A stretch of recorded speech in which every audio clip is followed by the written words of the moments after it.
Ahoy, ahoy, everyone. Welcome to another festive episode of The O Show. I'm O, and I'm here for your amusement. Okay, so hopefully when you see this video, it is Christmas Day, if I timed this correctly. Yes, so we are at the end of my holiday orcathon. Yes, and I want to thank everyone who has watched. It's been really fun. And today's movie we're going to talk about is one of my personal favorites as a child growing up.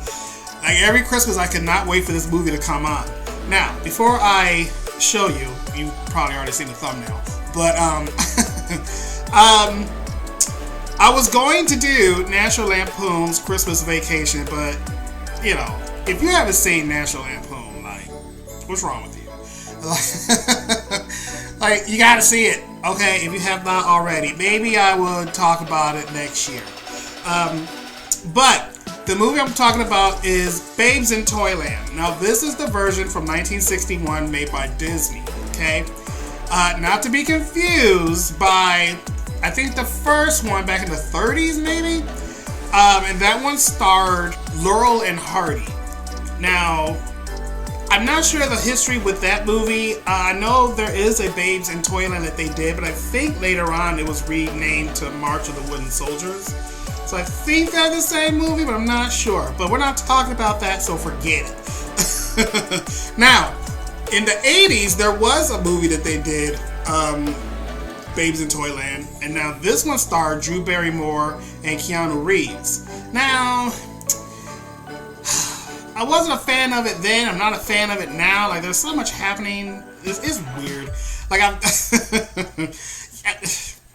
I never liked that movie. So, moving on.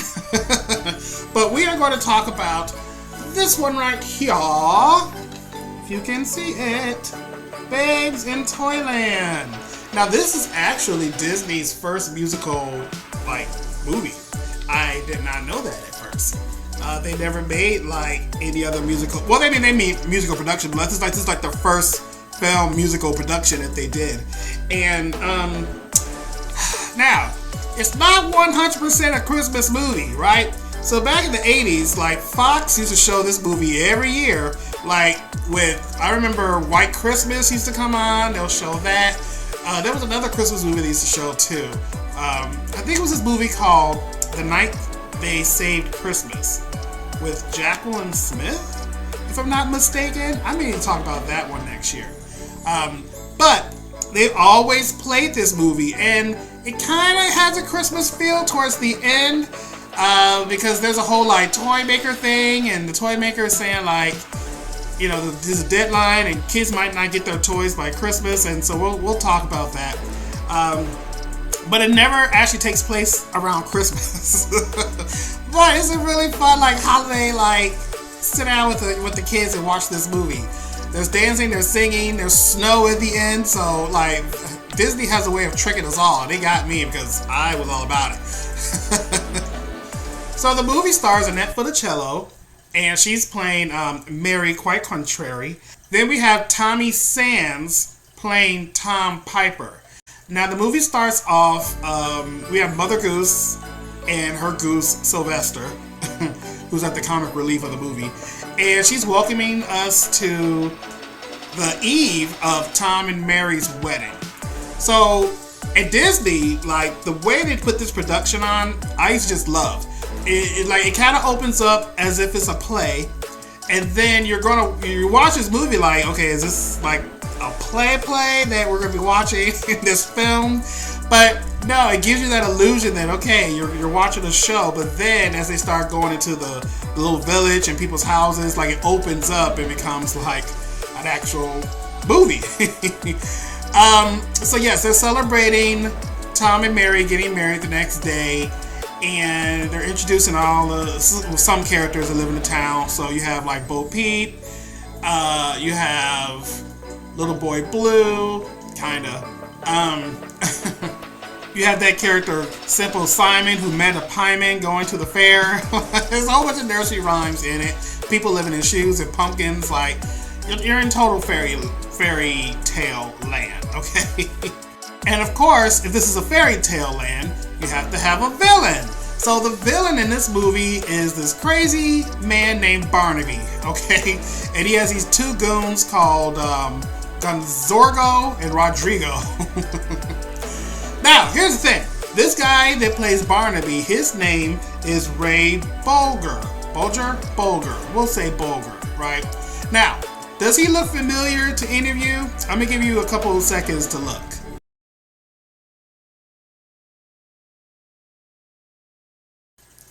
Alright, you give up? This is the guy that played the Scarecrow in The Wizard of Oz. Y'all, like, look at that. Look at that. Look what makeup can do. Now, this is where the story kind of, like, loses me. Like, again, this is one of my reviews, y'all. So, of course, I have something, like, wrong with the production. So, Barnaby wants to marry Mary because if he marries Mary, he will get her money. Now, what money, you ask? So, he explains that when Mary marries... God damn it. When Mary marries Tom, she is going to inherit a lot of money. So, I guess that's going to happen from, like, a will? Like, I don't know. They don't say. Like, where's she get this money from? But in order for Barnaby to trick Mary into marrying him, he has his two goons do three things. So first, he's going to have Tom kidnapped. Then the goons are to throw Tom into the sea. And then they're going to kidnap Bo Peep's sheep. Now, Mary lives with like 5 kids. There's like 2 boys, a set of twin girls, and Bo Peep. So the whole movie, you're kind of wondering, like, who has Mary been with, like, in this town to have all these kids? And you're like, are they her kids? But later on, they leave a note telling Mary where they went. And the note starts off saying, "Dear sister." So I guess we're now, kind of like an hour into the movie, learned that I guess they're siblings. So that always drove me crazy. Like, what is the relationship between Mary with these kids? So anyway, Bo Peep is one of the kids. And so they steal Bo Peep's sheep. So when Mary finds out that Tom was kidnapped, well, not kidnapped, the 2 goons trick her into thinking that he did drown at sea, which he actually didn't. After they kidnapped him, they sold him to the gypsies so they can get paid twice. They get paid by Barnaby for throwing him into the sea, but they're going to be paid by the gypsies for selling him to them. Keep up with me, y'all. So when they say to Mary that Tom drowned, the lie they came up says that, well, if I marry you, you're gonna... I won't be able to, like, give you money. Like, he's gonna be broken. He can't provide for her. But that... What? Because I thought she was gonna be inheriting all this money when she marries him. See what I'm saying, Disney? If you work for Disney... let me know in the comments below, like, what am I missing? Because, like, the whole concept about the money thing, just, even as a kid, I thought as I got older, I would understand what was happening. And, child, no. I don't understand. So, that's pretty much the first hour of the movie. There's a lot of songs, it's a musical, but the first hour of the movie is, there should be a wedding, now there's not going to be a wedding, and Mary's like, well... Now that Tom is gone, I guess I'll go marry Barnaby because he's like, marry me, Mary, and, you know. But the catch is, the gypsies that the 2 goons sold Tom to, Barnaby hires them as a performance group to celebrate him and Mary getting married. And then Tom, who is pretending to be an old lady, reveals after the song that he's actually alive. So, yay. Now, The second half of this movie, the next hour, is the two goons who stole the sheep led them into this forest of no return. So the kids are like, if we could go find the sheep, Mary doesn't have to marry Barnaby. So they go into the forest of no return to find the sheep, which they still don't. Like, they never actually say if they do. Like, that whole storyline goes out the window.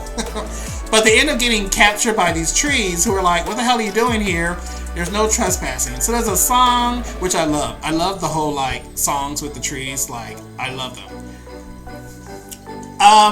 Mary and Tom find the kids, and then they go to sleep because it's too late to travel. So they're just going to sleep in the forest of no return because it sounds like a great idea. And in the morning, the trees are like, I'm going to turn you into the toy maker because you are on Toyland property. So, of course, the kids are like, Toyland? Hell yeah.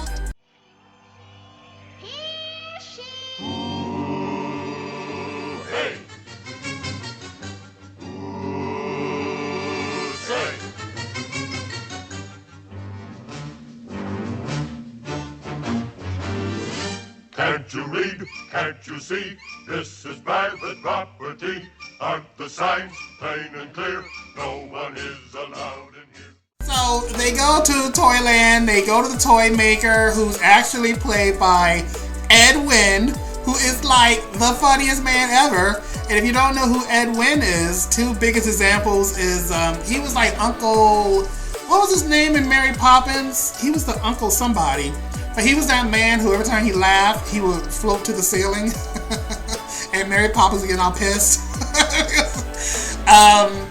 And also, he's the Mad Hatter in Disney's Alice in Wonderland. So just like everything Ed Wynn says is so funny. I love his voice. If there's any movie I see him in, like I will make sure to watch. Okay, so anyway, I don't understand this whole like toy maker, Toyland thing because it's only the toy maker and his assistant. And so, like I said, this is not Christmas because he's like, it's half past October. I need to get these toys like made so that kids can have a Christmas. So anyway, his assistant makes this machine that makes toys, but the toy maker is out of control and just does everything on his own. So he ends up like fucking up the machine and everything fucking explodes.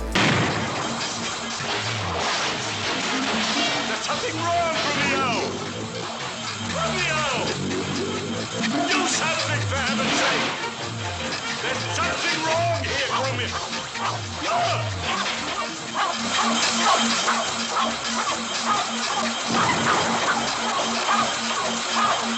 So Tommy and them are like, hey, well, you know, we can help. And then all of a sudden, like, there's all these toys and things that appear in this factory and they sing a song because, of course, whatever, it's Disney. Okay, so the assistant later creates this gun that if he shoots something, it turns it into like a toy size version of it. So he's shooting like the chair, he shoots the toy maker's bed, but then they ask like, well, where are you gonna get the big things to reduce the small things? And he didn't have an answer for that. So the toy maker throws the gun out the window, but who's out the window to catch it? Big old Barnaby.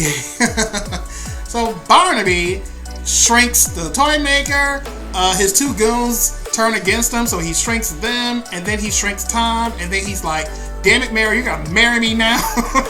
Because like everyone else is shrunken. So the toy maker is going to marry the two, but he's stalling because Tom breaks free and goes into the toy room where all these toys that they spent the whole day building, he frees them, he lines them up, and then there's a whole battle with Barnaby with these toys. So if you guys ever grew up watching Fox in the 80s and maybe early 90s, you might remember this scene from this movie. Because like this is what they always showed in the commercials whenever they were advertising this movie coming on.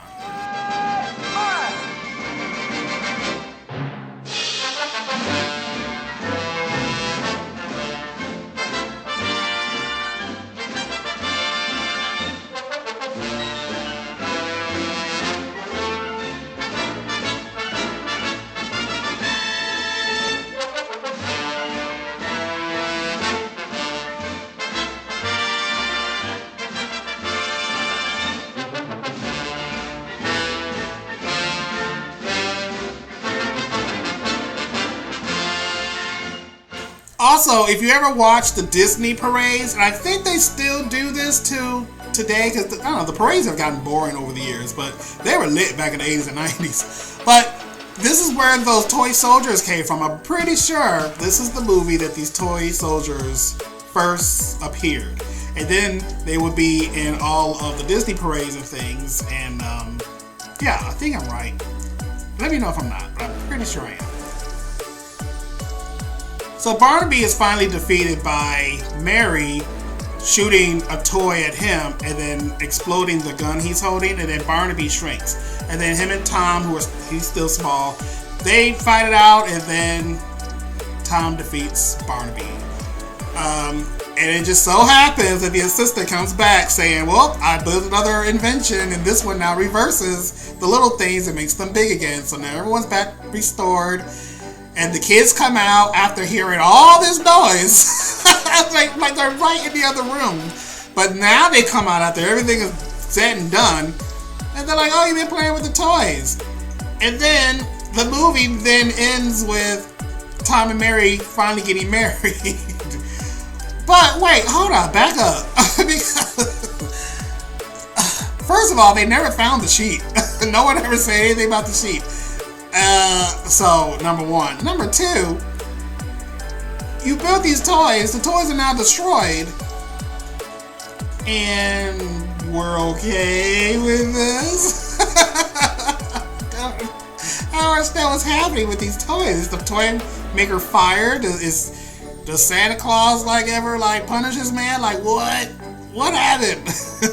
Afterwards, we just get this happy ending and the movie's like, the end. Oh, whatever. I love it. I still love it till today. So, yes, y'all, that is Babes in Toyland, 1961. One of my all-time favorites. So, let me know if you've ever seen Babes in Toyland. Like I said, it was. They don't show Christmas things anymore like they used to. I know I've said that in other videos, but gosh dang it, they don't. Yeah, have you seen this? Have you seen the other ones? If you've seen maybe 2 out of the 3, maybe all 3. I know that one with Laurel and Hardy. Is it like a gremlin or some kind of demon bear hybrid something? I don't know, but it's like nightmare fuel. Or is that no? I think the one with Keanu Reeves and Drew Barrymore. There's another creature in that movie where I'm like, what the? This is scaring children. Was it a spike? No. You know what it was? One of these movies had the 3 little pigs, and they're the most creepiest pigs costumes I've ever seen. I don't remember which movie they're in. Let me know if you know what I'm talking about. Alright, y'all, so this concludes my holiday Orphathon. I want to thank everyone who has watched. Can't wait to do this again next year. This was fun, so I'll put together. There was actually some other movies I was going to talk about, but I keep setting myself up for failure with these Orphathons. I want to talk about so much, and then the day comes for filming, and I'm like, what's on TV? Click, I'll do it tomorrow, and then tomorrow comes and forget it. So, alright, y'all, so please like this video. Subscribe to the channel if you haven't already. And I do have a special episode coming up after this before the new year. So make sure to tune in for that. And I will also be releasing my holiday Mariah Carey album video. And still got to do my #1 album episode as well. So I promise I didn't forget, it's coming. Alright, y'all, so well, no, I wish you a Happy New Year later. So, I guess Merry Christmas, Happy Holiday, Happy Kwanzaa, Happy Hanukkah, Happy Festivus. What else is there? I hope you guys have a fabulous holiday. And this video is way too long. So, until next time, TTF.